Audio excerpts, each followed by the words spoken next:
Je vous sors une autre anecdote, une autre histoire un peu fun avec mes patients. Vous savez, la consultation médicale de cardiologie, elle est parfois très amusante.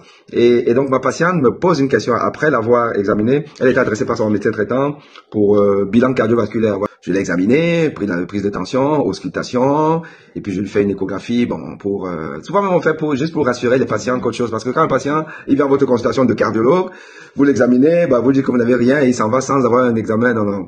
Quand le patient sort là, il dit que non, le type là, il n'est pas médecin, il n'est pas cardiologue. Ben, vous savez là, c'est un peu ça, hein. C'est la folie des examens, alors que normalement l'examen clinique seul peut suffire pour un médecin pour dire ben, vous avez quelque chose, vous n'avez pas quelque chose. Ben, bon, donc je fais l'échographie, et à la fin, ma patiente me pose une question qui est un rituel. Beaucoup de patients le font. Docteur, est-ce que, bon, l'examen que vous avez fait, est-ce que ça regarde si les artères sont bouchées ou pas? Est-ce que mes artères ne sont pas bouchées? Alors donc, l'histoire de les artères bouchées, c'est une psychose chez les patients. Voir si les artères sont bouchées.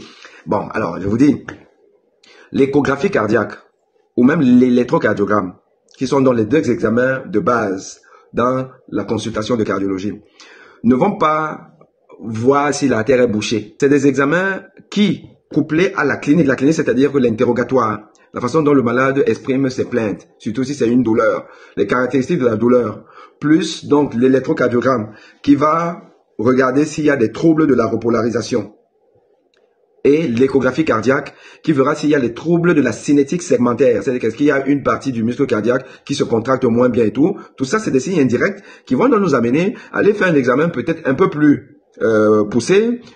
C'était un test d'ischémie, à la recherche d'une ischémie. On va faire peut-être une échographie cardiaque d'effort. Il faut faire un effort parce qu'à l'effort, on va majorer la demande en oxygène, donc majorer la rareté du sang qui arrive dans une partie du muscle cardiaque si jamais il y a un problème d'obstruction ou de rétrécissement d'une artère. Donc échographie d'effort, où on fera une échographie d'obutamine, dans l'échographie de stress, on va injecter un produit qui va accélérer le cœur, une fois de plus accélérer le cœur pour majorer donc le mismatch entre l'offre en sang et la demande du muscle cardiaque. Et échographie d'obutamine, où on fera un autre examen qui est scintigraphie myocardique. Donc là, la scintigraphie myocardique, on va injecter un produit isotopique qui va, avec la circulation du sang, aller se loger dans toutes les cellules myocardiques. Et s'il y a des endroits où on a un trou, où il n'y a pas ce produit isotopique qui va inonder donc le muscle cardiaque, s'il y a des trous, ça veut dire que le sang n'est pas arrivé là. Donc s'il n'y a pas le sang, ça veut dire qu'il y a une artère qui est bouchée. Donc toujours examen indirect. Ou on peut faire un coroscanner, c'est le scanner des artères du cœur, qui va donc lui voir les artères et voir s'il y a des plaques quelque part. Bon. Donc, qui est un examen beaucoup plus direct que les précédents. Évidemment, j'ai laissé de côté le test d'effort classique, c'est-à-dire vous êtes sur un vélo, vous pédalez alors que vous êtes branché à un électrocardiogramme, on enregistre l'électrocardiogramme pendant que vous faites l'effort. Et l'effort sera croissant, ça va accélérer le cœur une fois de plus. On va voir s'il y a un mismatch entre l'offre et la demande.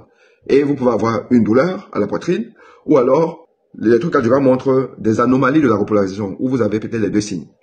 Test positif. Si jamais l'un des tests est positif, on va donc vers l'examen qui va donc regarder les artères du cœur, si l'artère est bouchée ou pas, qu'on appelle la coronarographie.